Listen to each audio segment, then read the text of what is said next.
Saya selalu mengatakan begini, sejahat apapun kita, sebesar dosa apapun yang kita lakukan, mestinya kita sholat.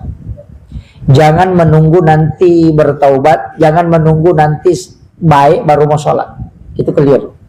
Karena inna sholata tanha anil fahsya'i wal munkar. Sholat itu yang lebih dulu.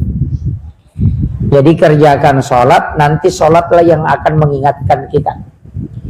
Jadi sholat itu sebenarnya Pak, itu 3 dimensi yang sekaligus didapatkan.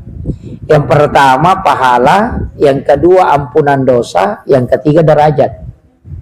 Makanya sholat itu mengangkat derajat, sholat itu memberikan ampunan, sholat itu juga kita mendapatkan pahala.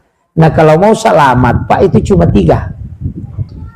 Makanya sholat itu memberikan 2, menambah pahala sekaligus mengurangi dosa, sekaligus mengangkat derajat. Makanya kalau kita sudah sholat, insya Allah itu terhapus Pak. Itu juga kuncinya.